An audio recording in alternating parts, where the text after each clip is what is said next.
forward. So what I want to do right now is I want to go into sector spotlight so I can measure the temperature and see where certain groups are at to see which ones are holding the higher moving averages, whether it's a 10-day, 20-day, 50-day, or even below, to see what's acting best and what is weak. So the first group I'm going to go to is retail. That's the RTHs.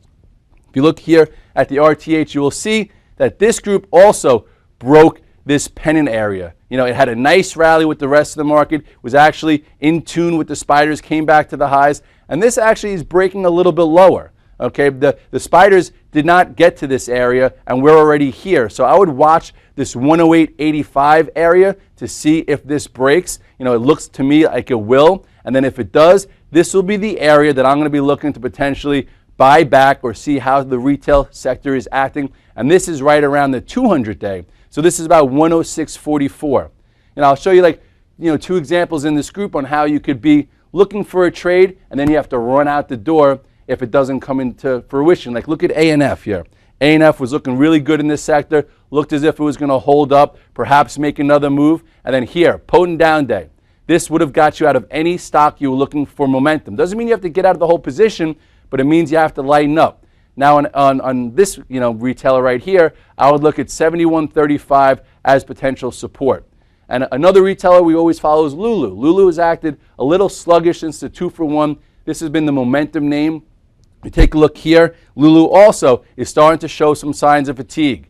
Here is an uptrend that it's been following for a long time. It's starting to break a little bit. I would watch this area on Lulu. If Lulu starts to break below 59, this trade could change. For right now, it's okay, but if it breaks this area, you have a long way down to the 50-day, which is 52.50. And sometimes they do distribution in order, to sell their stock, and they do that with a 2-for-1, which squeezes the shorts and has big money sell. As far as another group, talk about the SMHs, which is in tech. This group, to me, looks like it could lead the tech sector lower, which we saw got hit. If you look at the SMHs, you will see this group is down to the lows below all the moving averages. Look at this.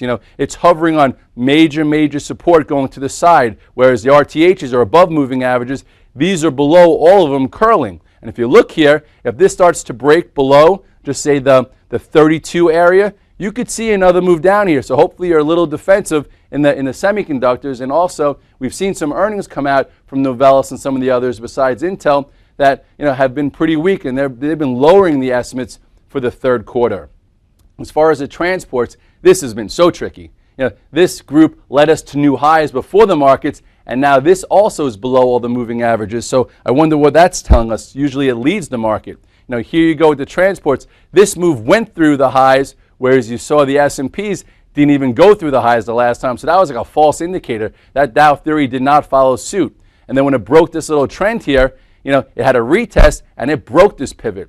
This pivot that we didn't see break yet in the retail has already broken on the transports, and we're coming into the 200-day. If it doesn't hold 93.15, you have 92, but this group to me seems weaker. If you take a little bit of a bigger picture here, you will see that it's still okay, but this area is going to be huge for that group.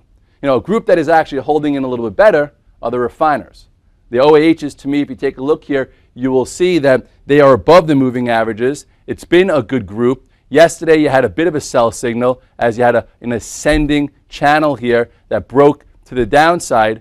So that was your ticket to get out of some if you had too many. And now, I would look to see if these OAHs hold, this 154 area. 154 area is a number to watch. And then if it doesn't, this was the prior break of this downtrend that needs to hold to have any signs of some type of health here, which is around 148.76.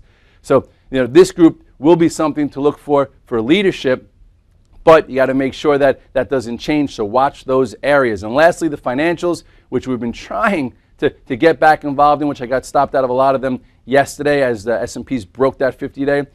They don't look great, but they're still holding up the bottom end of the range. So we need to see what happens here if it starts to intensify. If you look right here, this was like a mini flag that I was trying to stay involved with as it was holding above this recent breakout. It broke below.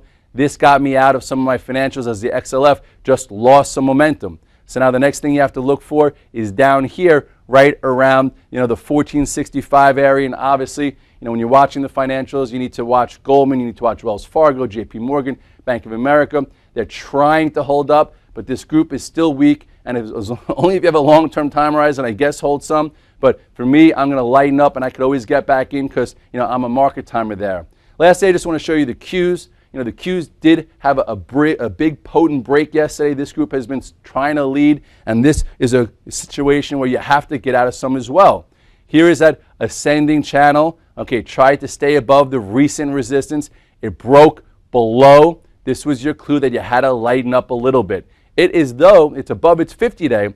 So on the Qs, I would watch this level here, which is 56.87, which is a 50-day. Maybe the indices come to their 200-day, and the Qs hold the 50-day, and that will give us clues that tech is still leading this group.